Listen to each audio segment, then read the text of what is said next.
dos Reis, capítulo 3, versos de 5 a 10, nós vamos ler esse trechinho que fala sobre praticamente o início aí do reino, ou do reinado do rei Salomão.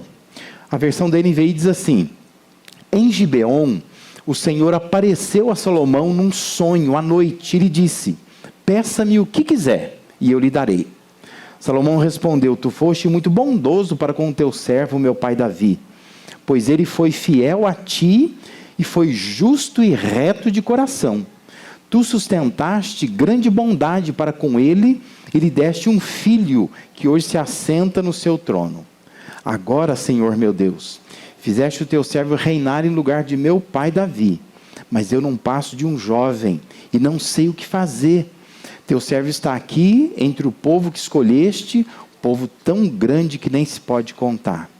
Dá, pois, ao teu servo um coração cheio de discernimento para governar o teu povo e capaz de distinguir entre o bem e o mal, pois quem pode governar este grande povo? O pedido que Salomão fez agradou ao Senhor. Amém? Você pode se assentar? Sabe que ocupar o trono de Davi foi algo cobiçado por Adonias. Adonias, naquela circunstância em que começa, a narrativa do livro dos reis, primeiro livro dos reis, Adonias era ali o filho mais velho de Davi. E Adonias, ele tentou usurpar o seu trono. Basta ler o capítulo 1 que você vai entender isso. Se você ler o capítulo 2, você vai entender também que mais tarde esse Adonias foi morto por ordem do próprio irmão do rei Salomão, Todavia, reinar sobre Israel era abraçar um problema colossal, era um povo difícil, um reino repleto de problemas. Quando a gente olha para a Bíblia, a gente fica olhando o povo de Israel, você percebe que não era um povo fácil. Porque o povo de Israel, quando você lê as narrativas do Antigo Testamento, é cheio de altos e baixos, vai e vem. Não era um povo fácil, Talvez o Adonias ele se encantou pelo poder, o fato de estar sobre o trono do seu pai Davi, mas sem considerar os desafios daquele reino. No início do capítulo 3, nós encontramos a informação, versículo 3, de que o Salomão, ele amava o Senhor, porque ele andava de acordo com os decretos do seu pai Davi. E o texto diz que todavia ele oferecia sacrifícios e queimava incenso nos lugares sagrados. Porque como o templo ainda não tinha sido construído, ele que vai construir o templo, eles adoravam em alguns lugares considerados lugares sagrados. E diz que Salomão ele foi atrás de um monte bem alto, o mais alto em Gibeon, ou Gibeão, a depender da versão que você tem aí. E diz que ele foi lá para oferecer um sacrifício a Deus, ele foi cultuar o Deus que ele amava. E diz que ali ele dormiu, naquele lugar, naquele monte mesmo. E ao dormir ali, Deus fala com ele em sonhos. Então, lá no versículo 5, diz assim: em Gibeon, o Senhor apareceu a Salomão num sonho à noite e lhe disse: peça-me o que quiser, e eu lhe darei. Isso é uma mistura de visão e de sonho que ele tem aqui. Esse diálogo entre Deus e Salomão tem por propósito nos informar qual é a origem da sabedoria do Salomão. Porque depois, os capítulos posteriores vão demonstrar a sabedoria dele. Ele é um homem sábio. Mas a intenção é mostrar assim, da onde vem essa sabedoria que o rei Salomão teve. Como é que ele conseguiu ser um homem tão sábio assim? O contexto anterior revela que ele já tinha se desentendido com a mãe dele. Ele brigou com a mãe. O Salomão, ele já era rei. Ele brigou com a mãe, porque a mãe veio interceder por Adonias. Ele já tinha decretado a morte do seu irmão Adonias. Ele já tinha feito aliança com o rei do Egito, casando com a filha de Faraó. Tudo isso está antes do capítulo 3. Por isso, o que se tem aqui é uma espécie de ultrassom, de raio-x, de quem era o Salomão.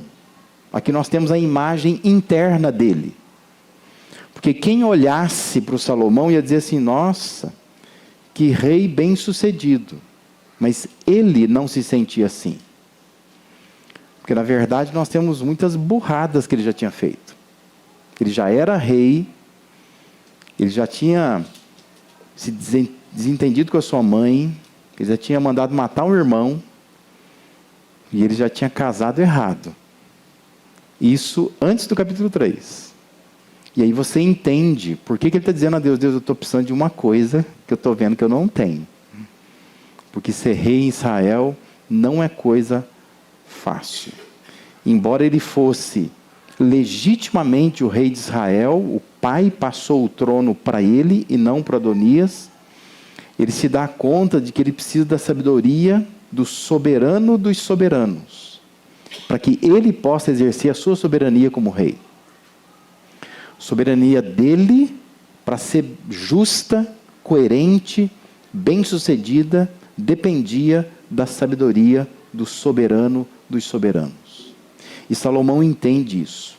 E quando Deus aparece para ele em sonho, como um gênio da lâmpada, em cenas que nós estamos acostumados a ver já, né, dizendo assim, ó, me pede o que você quer, faz um pedido aí. Salomão, ele sabe do que ele precisa. Ele sabe qual é a sua maior necessidade. E o versículo 9, então, pode ser sintetizado na palavra sabedoria. Porque essa era a maior necessidade identificada por Salomão. O que eu mais preciso agora é de sabedoria. Porque eu sou rei legitimamente constituído. Eu estou numa posição que muitos sonham. O meu irmão até tinha ambição por esse trono. Eu ocupo esse trono. Mas eu já briguei com a minha mãe. Eu já mandei matar esse irmão. Eu já fiz muita burrada, até casei errado. Eu fiz aliança com o Egito. E agora o que eu estou precisando? Quando me aparece Deus como se fosse o gênio da lâmpada, dizendo assim, ó, pede o que você quer.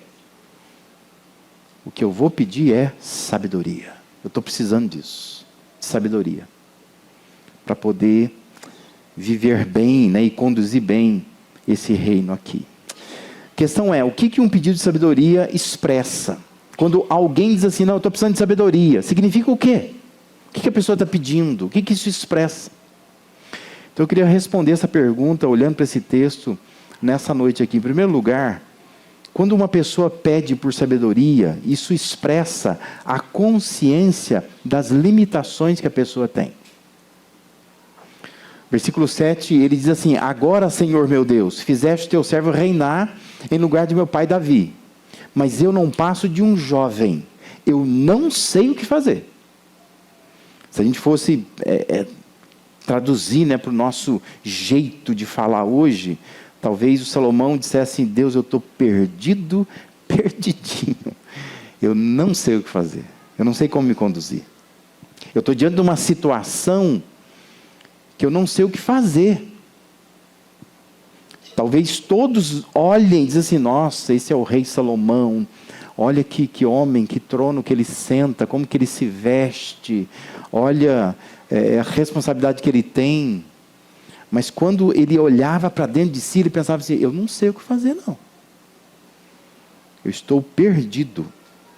E ele tem consciência da sua limitação. A isso a gente chama de humildade. A humildade de Salomão chamou a atenção de Deus. Porque a atitude de Salomão, ela é totalmente contrária, oposta à de Adonias.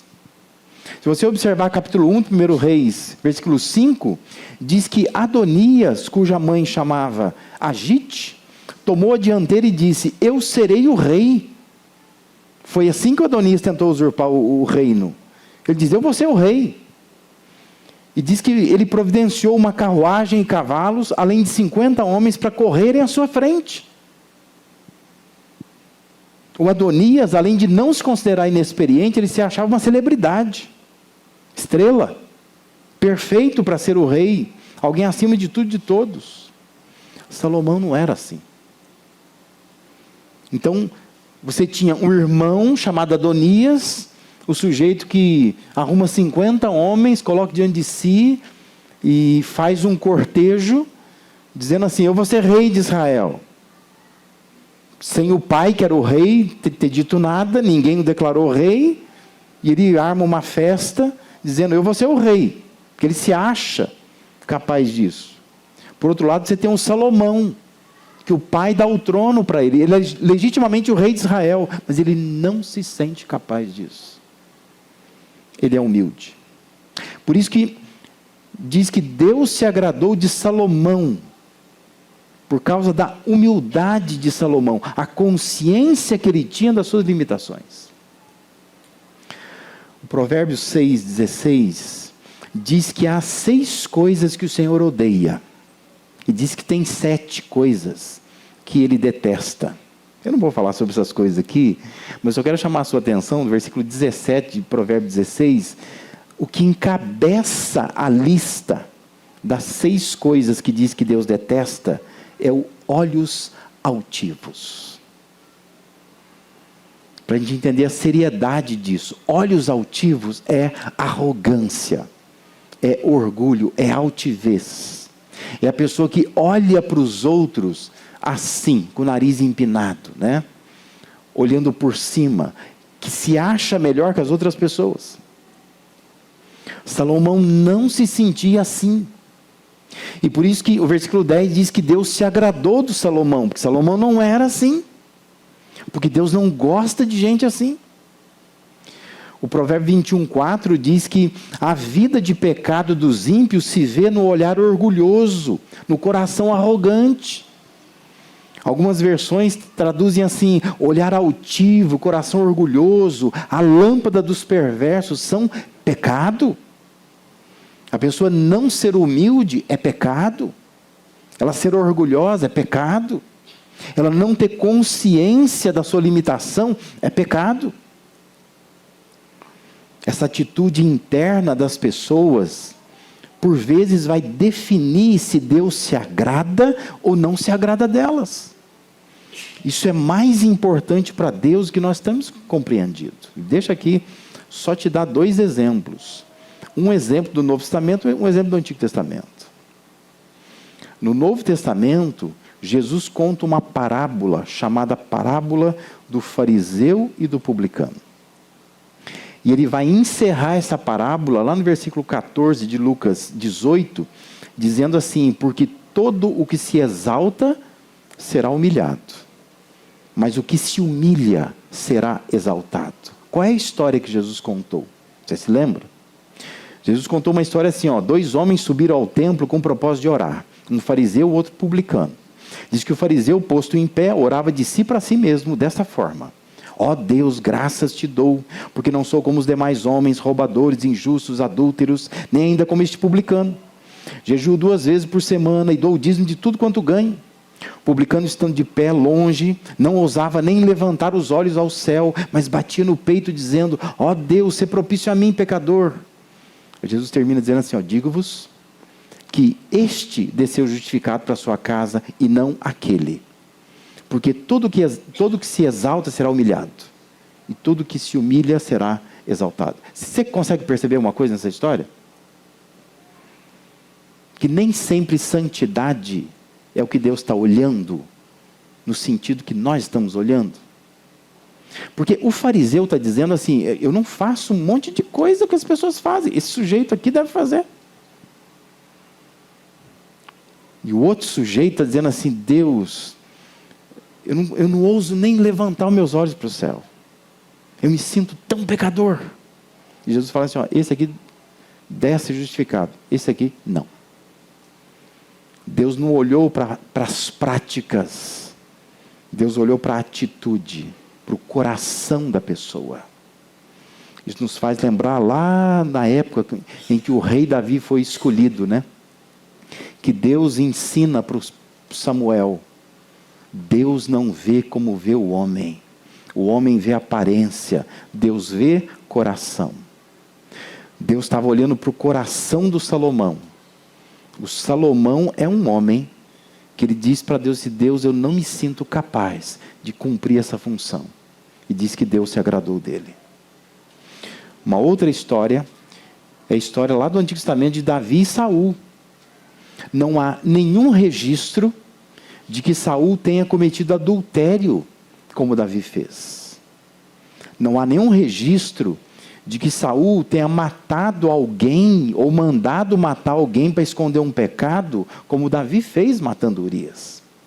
Não há nenhum registro dizendo que Saul ele tenha, numa atitude impensada, pedir o censo do povo para saber quantos que eu tenho do meu lado. Coisas que Davi fez. Mas por que Deus se irritou tanto com Saul? E por que Deus abençoou tanto Davi? Não faz sentido, né? Quando você olha os históricos, você olha o currículo de cada um e fala, mas o que aconteceu? O problema estava na atitude do Saul. 1 Samuel capítulo 15, 22 e 23, diz que Saul vai numa empreitada, Samuel tinha dado orientação para ele, e ele volta com algumas sobras de guerra, algumas coisas que ele decidiu fazer. E aí o Samuel disse assim: tem porventura o Senhor tanto prazer em holocaustos e sacrifícios, quanto em que se obedeça a sua palavra? Eis que o obedecer é melhor do que o sacrificar, e o atender melhor do que a gordura de carneiros. Porque a rebelião é como o pecado de feitiçaria, e a obstinação é como a idolatria e culto a ídolos do lar. Visto que rejeitaste a palavra do Senhor, Ele também te rejeitou a ti, para que não sejas rei. O Saul perdeu o trono, só porque ele foi arrogante.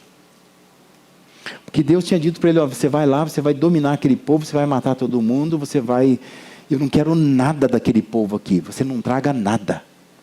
E o Saul, arrogantemente, fala assim, não, mas tem uns caras aí que a gente podia trazê-los como troféu, a gente podia trazê-los como escravo, tem uns espólios de guerra que a gente podia trazer para sacrificar o Senhor, né?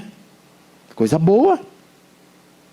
Samuel disse para ele, Deus mandou você acabar com tudo. Você não entendeu? Qual parte que você não entendeu? Mas ele é arrogante. Ele acha que ele pode fazer do jeito dele. Essa atitude arrogante de Saul pesou mais aos olhos de Deus que os pecados de Davi. Sabe por quê? Porque a despeito de todas as suas falhas, Davi era um homem humilde. Quando Natã o confronta com o seu pecado, Davi reconhece, chora, se arrepende. Quando Samuel confronta Saul com o seu pecado, Saul se justifica. Ele se justifica. Por isso que é importante nós entendermos que Salomão talvez tenha aprendido com o pai dele o que é consciência das limitações. Deus não quer que você fique mostrando que você não tem limitação nenhuma. Porque a gente vive um tempo assim, né? Que parece que as pessoas não podem demonstrar fraqueza. Elas não são fracas. Elas são fortes. Mas sabedoria expressa consciência de limitações. Quando você diz a Deus, Deus me ajuda, eu preciso de sabedoria. Você está dizendo assim, eu não posso. Tem coisa que eu não sei resolver. Não sei. Eu sou menino demais, menina demais, né? Eu sou inexperiente em algumas coisas. E eu careço da intervenção de Deus para isso. Mas um pedido por sabedoria é a expressão dessa consciência de que nós somos limitados. Todos nós temos limitação. Salomão reconhecia isso, por isso que diz que Deus se agradava dele. Segundo lugar, o que o pedido por sabedoria expressa? Expressa também compreensão das dificuldades. Veja que o versículo 8, ele fala assim, teu servo está aqui entre o povo que escolheste, um povo tão grande, que nem se pode contar. Salomão expôs para Deus a complexidade do seu reino. Ele falou assim, olha, eu estou no meio desse negócio, e o negócio é grande. O desafio é grande. É um povo que não se pode enumerar. A questão aqui é a seguinte, o Salomão, ele pensava assim, não adianta ser simplista, não adianta. Porque grandes problemas precisam de grandes soluções. E se eu não entendo que o meu problema é grande, eu vou entrar com solução pequena. E vai resolver? Não vai, né?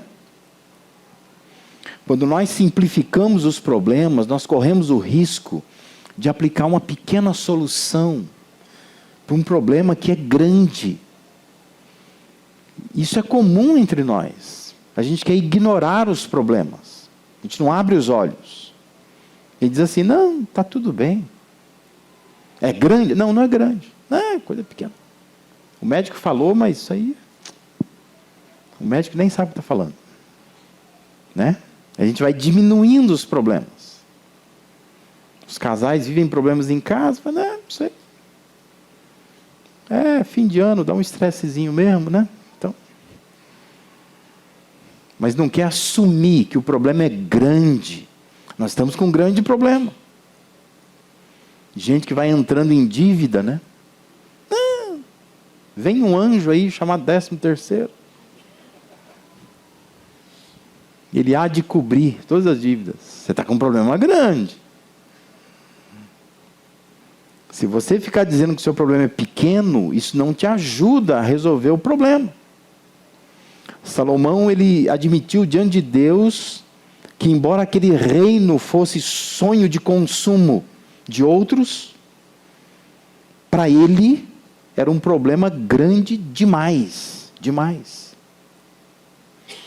E esse diálogo de Salomão com Deus nos convoca a compreensão de que não resolve ser simplista. Não resolve.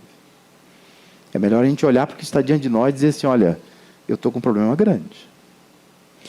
Ser uma pessoa sábia é admitir que os problemas que estão diante de nós são grandes, que as metas são altas, que os desafios são gigantes. E é mais salutar reconhecer, dizer para Deus, Deus, esse sapato é maior que meu pé. Eu não dou conta. E eu preciso de sabedoria. Porque somente quando a gente admite o tamanho real do problema, é que nós vamos ser capazes de buscar a solução adequada, na real proporção daquele problema. E isso é sabedoria. Sabedoria é isso. É quando você não nega o que está acontecendo. Você sabe que você é incapaz, você olha para o que está diante de você e diz assim, isso aqui é grande. Eu não dou conta disso, por causa do tamanho do problema. Não adianta ignorar, simplificar. É melhor encarar e buscar uma solução adequada para isso. Em terceiro lugar, o que um pedido de sabedoria expressa? Expressa confiança em Deus. Versículo 9, ele diz assim, dá pois ao teu servo, já que é assim, né? Já que eu sou incapaz, já que o problema é grande, ele diz assim, dá pois ao teu servo um coração cheio de discernimento, para governar o teu povo, e capaz de distinguir entre o bem e o mal. Aí Salomão faz uma pergunta, ele diz assim, pois quem pode governar este grande povo? Quem pode governar esse grande povo? Salomão pediu a Deus habilidade para solucionar aquele problema. Já que ele se sentia incapaz e o desafio era realmente grande, o pedido dele se concentrou em pedir a Deus condições para enfrentar as demandas do seu reino. E com isso a gente deveria aprender que ao invés de pedir para Deus tirar o problema, nós precisamos pedir a Deus sabedoria para encarar o problema. Porque senão a gente vive no escapismo, a gente quer escapar dos problemas. E você busca a Deus pensando, Deus, tira os problemas. Não quero problema. Só que o que Deus quer muitas vezes é que você peça a Ele sabedoria para encarar os problemas. Porque não adianta só te livrar dos problemas. Não é o que você mais precisa de ter uma vida sem problemas. O que você precisa é ter uma vida onde você seja sábio, sábia, para lidar com esses problemas, encarar esses problemas. E é exatamente o que Salomão está pedindo aqui. Deus, me dá discernimento. A resposta à pergunta que ele faz, quem pode governar esse teu grande povo? A única resposta é, só Deus pode. E é aqui que nós precisamos entender qual é a conversa de Deus com Salomão, de Salomão com Deus. O que Salomão está dizendo é, quem pode governar esse povo? Só o Senhor pode. E o Senhor pode através de uma pessoa que tenha um coração sábio. É assim que Deus governa. Deus governa por meio de pessoas sábias. Por isso que Salomão está dizendo, quem pode governar esse grande povo? Deus pode. Só Deus pode dar sabedoria para alguém governar esse povo. Por isso Salomão está dizendo, é isso que eu estou precisando. É isso que eu estou precisando. Eu confio que só o Senhor pode me dar sabedoria. Porque o Senhor quer governar sobre esse povo. E eu preciso ser apenas um instrumento nas tuas mãos. Há problemas que você vive, que você convive, que você enfrenta, que só Deus pode resolver. E como é que Deus vai resolver esse problema? Deus vai resolver através de você, se você buscar sabedoria dEle. Aí você vai dizer assim, ó, Deus está governando a minha vida. Mas quem está cuidando da minha vida é Deus, através do que eu faço, mas do que eu faço com sabedoria. Não pode ser de qualquer jeito. Por isso que a oração de Salomão lembra Tiago 1,5, que diz assim, se algum de vocês tem falta de sabedoria, peça a Deus, que a todos dá livremente, de boa vontade, e lhe será concedida. Deus vai dar sabedoria. Toda vez que nos faltar sabedoria, vamos pedir a Deus. Quem pode resolver esses problemas? Deus. Mas Deus resolve nos dando sabedoria para agirmos nessas situações. Não vai ser nada automático, né? Não vai ser assim, Deus, estou com um problema, resolva para mim. E Deus vai lá e tira o problema. Não. Deus vai te dar sabedoria para resolver esse problema. Você vai ter que enfrentar, vai ter que sentar, vai ter que conversar, vai ter que fazer conta, vai ter que buscar ajuda. Mas tudo isso por um caminho, que é o caminho da sabedoria. É buscando a sabedoria de Deus. Aí você vai sentir que Deus está governando a sua vida. Mas Ele está governando, te dando sabedoria para fazer isso. Para que você consiga resolver todos os problemas. E como que Deus reagiu diante do que Salomão pediu? Aí lá a partir do versículo 10, diz assim, até o 13, né, diz assim, o pedido que Salomão fez agradou ao Senhor. Por isso Deus lhe disse, já que você pediu isto, e não uma vida longa, nem riqueza, nem pediu a morte de seus inimigos, mas discernimento para ministrar a justiça, farei o que você pediu. Eu lhe darei um coração sábio e capaz de discernir de modo que nunca houve nem haverá ninguém como você.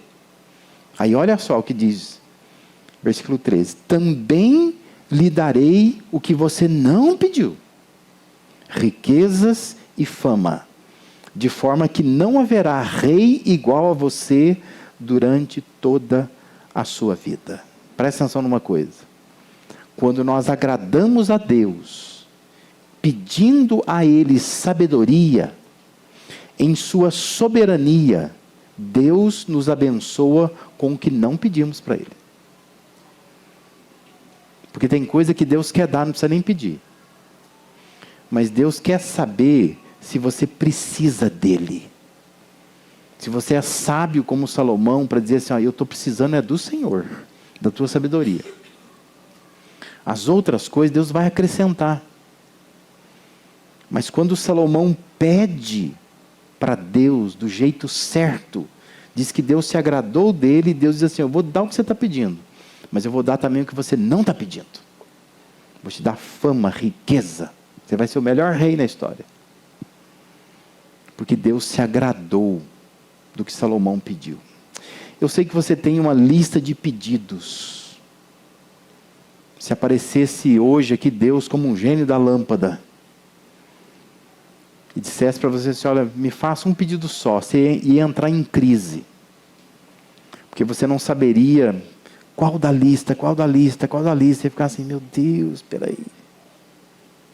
Guarda aí, qual da lista? Porque você tem uma lista de pedidos. Mas peça a Deus nessa noite somente sabedoria. Fala, Deus, eu estou com uma lista grande de necessidades que eu tenho. Eu te pediria muitas coisas. Mas o que eu mais preciso nesta noite é sabedoria. Sabedoria. Isso vai expressar a consciência das limitações. Ou seja, você está olhando para dentro de si. E reconhecendo que você não tem toda a habilidade para guiar a sua vida. Isso vai expressar a compreensão das dificuldades. Ou seja, você está olhando para o que está diante de você. Você está vendo, olha, o que está diante de mim é algo grande. Isso vai expressar confiança em Deus. Ou seja, você vai olhar para o que está acima de você. O Deus que pode de fato te conferir sabedoria. Então nessa noite, olhe para dentro de si e tenta tirar de lá a humildade e não o orgulho. Olhe para diante de si e veja com os olhos abertos o tamanho dos problemas. Os reais problemas. E olhe para quem está acima de você. Olhe para Deus. E confia que Deus é o Deus que quer operar na sua vida por meio de sabedoria. Te dando sabedoria. Se você precisa de sabedoria, como diz Tiago 1,5, pede a Deus. E Ele vai te dar livremente. E você vai conseguir viver sua vida de uma forma sábia, trazendo glória, honra ao nome de Deus, como Salomão fez. Tanto que o próprio Jesus cita, em Mateus capítulo 6, ninguém se vestiu como Salomão, ninguém foi sábio como Salomão,